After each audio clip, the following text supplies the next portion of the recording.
Hi everyone. I'm sorry it's been so long since I did a video. You were probably waiting. Um, it's just been a lot going on, so maybe I'll have a lot to talk about. Right now is it's about to be the inauguration of the, I believe, 45th president of the United States, which is Donald Trump. And that is amazing because I never thought that that would happen. I used to work for him, and a lot of people that know me know that, and it was pretty exciting, and I I loved it. But I was young and dumb, and you know, I later left because I was too young to realize really how good I had it. But I knew it was good when I had it, but I let outside stuff get in the way.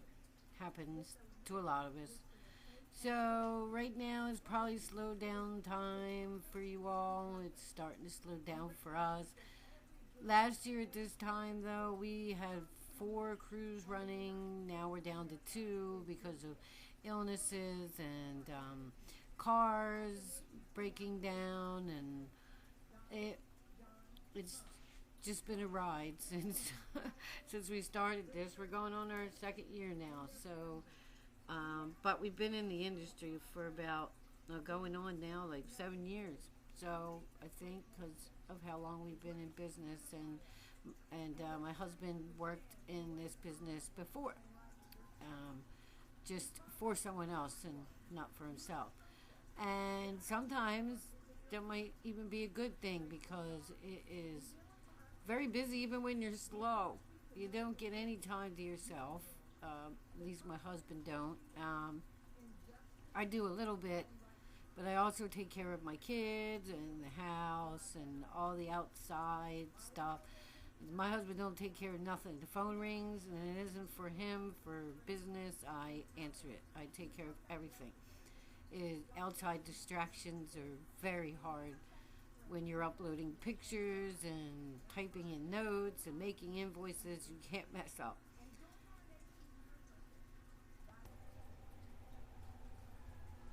So pretty soon the president will be speaking, and I'll be watching. But right now I want to talk about a few things that we all know about, and mostly the problems in property preservation. We have a few of them. Um, One is our, the workers, the quality and the amount of workers that you can get.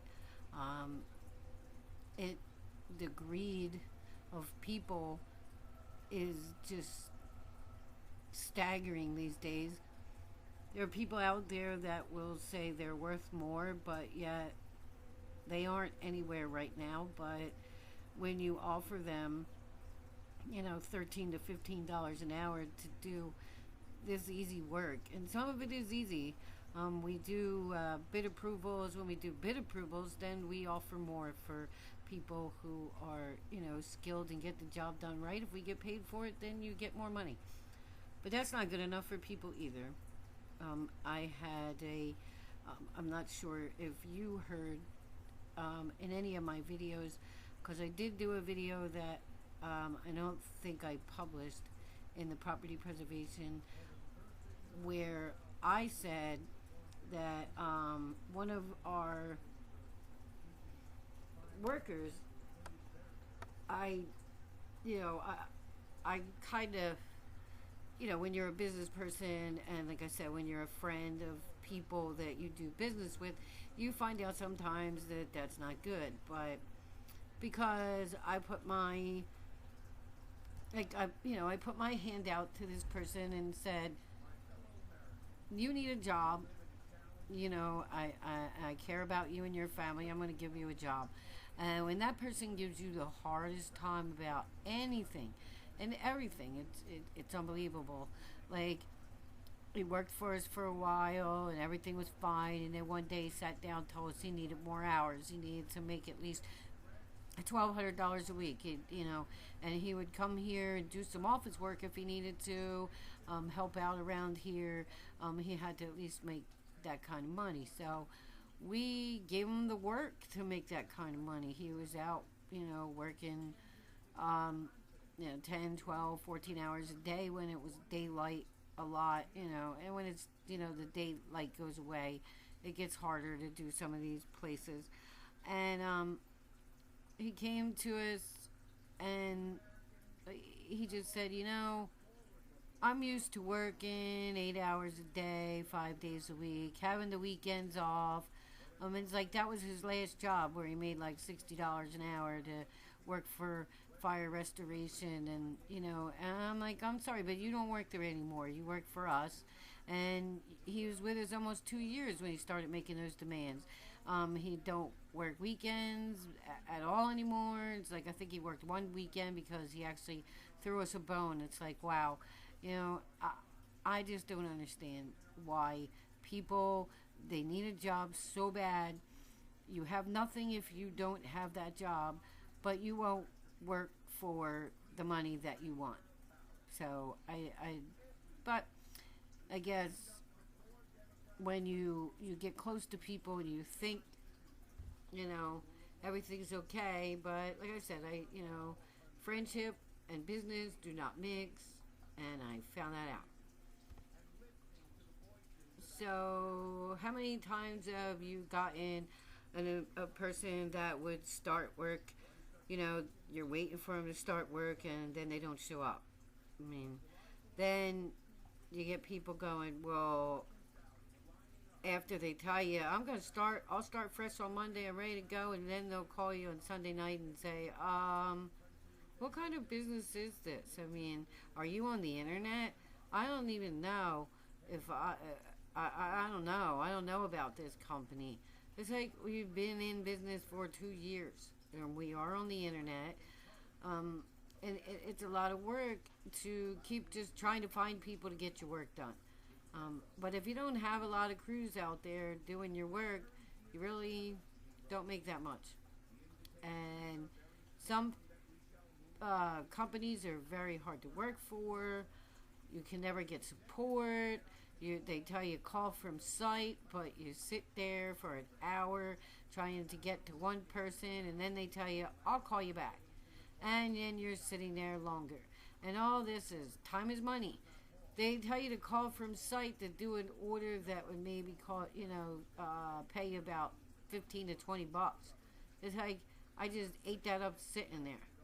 So, or especially if you send another worker there to do it for you, and you're sitting there with them, paying them by the hour while you're trying to find an answer to a question because you have no support. Also, the prices have dropped ridiculously, I would say.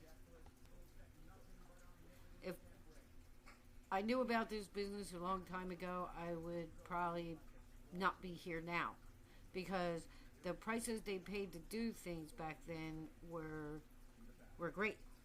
Like, while my husband was working for another company, they were making pretty good money, but they actually closed and said they were in debt because he kept, the prices started to drop, and the guy just kept putting everything out on credit card, and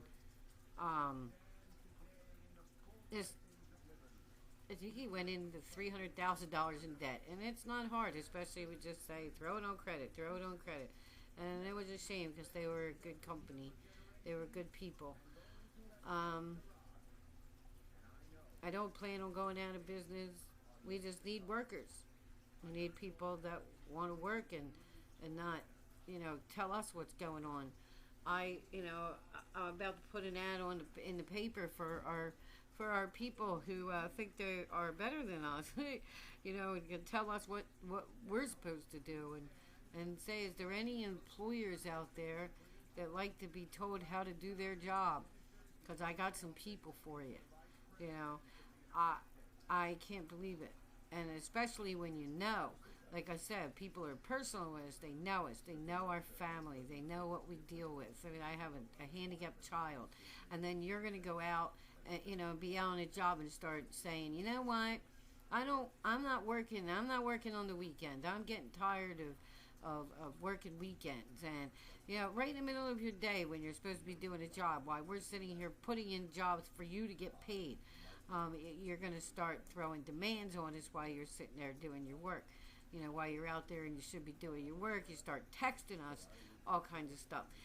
That really gets on my nerves, and I just don't, as a business person, I know it shouldn't happen, but then my husband is, humbled by the fact that these are the only people that we have.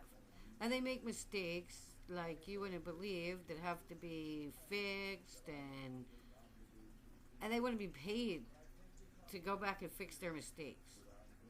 They say they don't agree with, like my husband has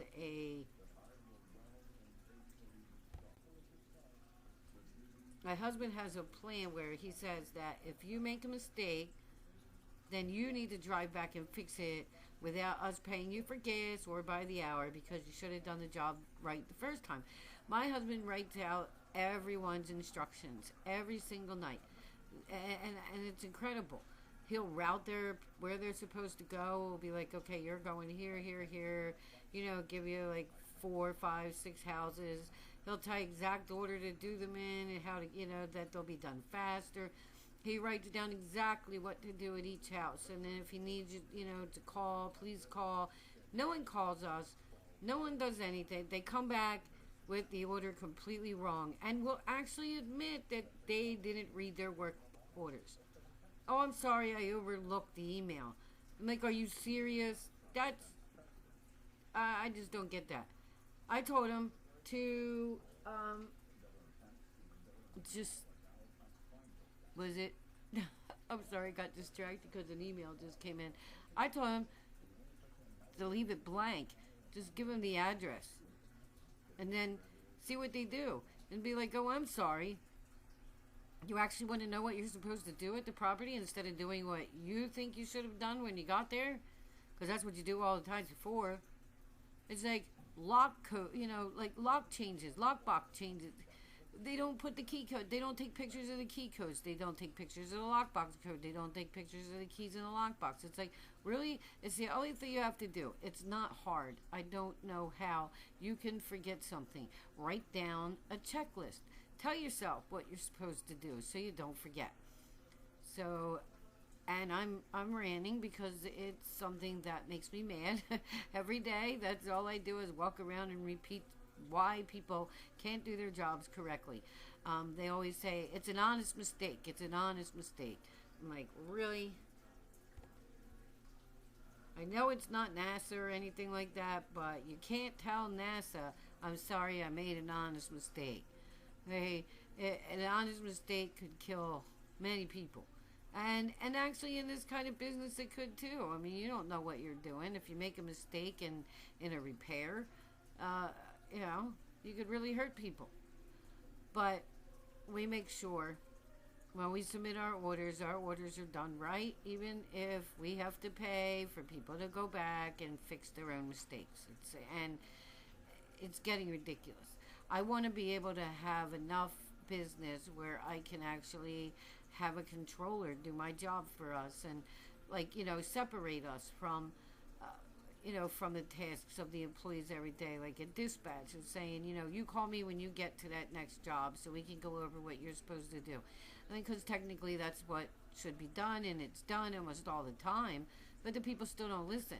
And it takes up a lot of time, especially when you have, anywhere from 9 to 20-some work orders to put in one day, along with answering emails and phone calls and dispatching things, just taking care of everything. And then your family comes home, and you're still doing your work at night, and then you have to pay attention to them. And then outside activities and forces that come into your home that shouldn't even be here. It's just... It's incredible business. It's busy, and I hope you're busy too. If there's anyone out there that knows of anywhere where we can find some reliable people, leave some comments and let me know. We've tried Craigslist. We've tried Facebook. We've tried just word of mouth.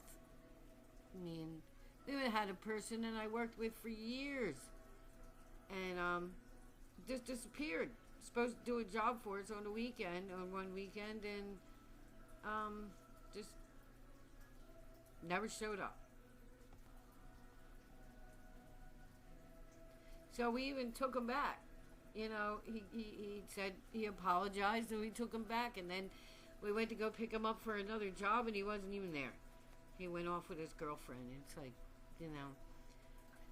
And he thought he was a good worker. I worked for him at another company, in another company, and I trained him and I knew him from back in my 11-year career that we left because of our autistic boy.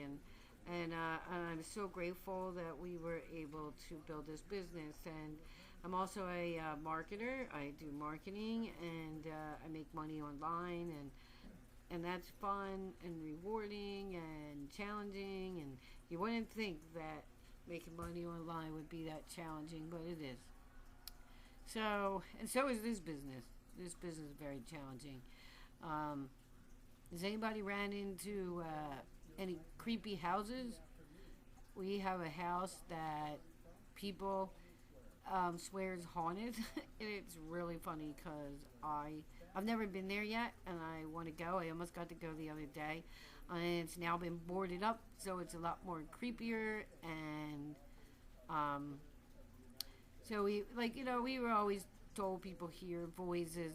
Voices feel like they're being watched, but no one. Like, we don't repeat it to people. We don't tell anybody because you don't want to tell people that a house is haunted when they know they have to go to it. And these people will, like, come back and be like, don't ever send me back to that house again. And that's really funny. All right, be right back. Okay, I'm back. Sorry. I don't remember what I was talking about exactly. There's a lot of things we could talk about. And one of them is I really wish that they would fix these prices, and I hope that when Donald Trump gets into office, he does not. Well, he already is today. As of this second, he is up there talking. He's done, and his famous lines of "Make America Great Again." And I just hope he doesn't mess with this business, and if anything, maybe make them put some more money into it so that we can get rid of the blight in the neighborhoods. And pretty soon it's going to be impossible for anybody to even run a company unless you have 25, 30 employees doing thousands of dollars of work a day before you can make anything. Also doing taxes with this business is a very grueling thing. It's just it's hard, especially since I have to do that most of the time. And I'm usually pretty good at taxes, but this year is going to be harder than last year. And oh yeah, I was telling you about the ghost house. I remember that. So one guy the one I was telling you about that just left with his girlfriend didn't come back. He was left there to do a lock change while the other guy went to the store. And he said,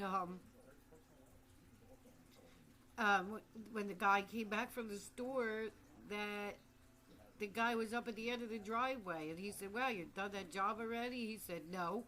He said, while I was drilling, he said, something touched me. Oh, sorry about that. Hold on. He said, something touched me on the shoulder, and I saw something behind me, and I just ran.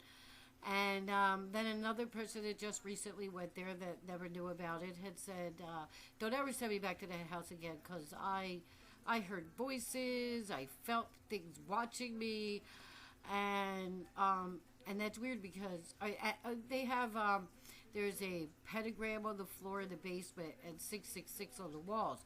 People don't even know that half the time because they don't go down the basement. So, my husband didn't know that. It never bothered him. But then the last time he went back to the house, he said, it was all boarded up now. Like all the windows were boarded up. He said it felt different, very weird, like very heavy air, and then yeah, like 2 days ago he went there. He came home and he felt sick the entire night. His stomach was nauseated. He couldn't eat nothing, couldn't look at nothing.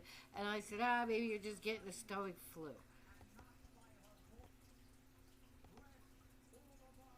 But it went away next day. He didn't feel anything. He said he felt heavy, felt sick, felt like there was just something weighing down on him, and he said, I don't know, maybe I brought something home. So I told him to shut up, because you don't know if that's actually true or not. So it's going to be interesting. I want to go to this house. I want to check it out. Um, I've experienced some things too. Was told that, from a doctor, it was probably just hallucinations from being stressed and tired, and that's usually what happens to people when they experience ghost experiences. So everybody likes to just write it off. So, alright. I don't know what else to talk about except for I just hope that things get better for everyone. I hope that we can actually, because now just our employee, it's noon time, says in the middle of a job that he's doing with my husband, he has to be somewhere at noon. The person that's been with us for 2 years, and he knows that him and another guy are the only people we got right now, that they're both having car problems. And he just comes out and says, I can't do the second trip with you because I have to be somewhere at noon. So, I mean, really, I really wish I had somebody that I could replace him with. Really do. Because how do you do that? How do you go to your job and say, I need to leave in the middle of doing it? I never said nothing all day or the night before or anything like that. Just all of a sudden you have to leave. I don't think that would be accepted anywhere, and if it is, you won't be going back the next day. But he knows that, it's us, and we need him. So, I really, but what I'm planning on right now is, I'm still working my marketing. I've been studying it for 6 years. I'm starting to make a breakthrough, hanging out with people who do the same thing I do, staying away from negativity and people that are negative. It's really helping. I've already made some money. I'm going to Hawaii for a marketing workshop, and it does help me because it helps me realize, for my business itself, how to run it correctly and stuff, and you just have to make sure you have an abundance of people to work for you, so, leave comments. I've know, one person left a comment one time, told me I had pretty good points, so, anything you want to say it. I don't even care if it's negative, because I don't care what anybody has to say, because I know what I deal with every day. I don't know what you do. So, what's your story? That's what I want to know. What's your story? So here's a story. I just got a phone call from my son's school, my son who has autism, that one of the kids in the class just tested positive for whooping cough. And I'm like, wonderful. But it's been a couple weeks since he had it and was tested, and it just came back positive. So I don't know. Hopefully that was a good enough time for him not to catch it. So, because, hopefully he's clear. So, like I said, leave your comments if you want. Let me know your story. I want to know your story of what's happening with you out here. So, all right, and I will talk to you later.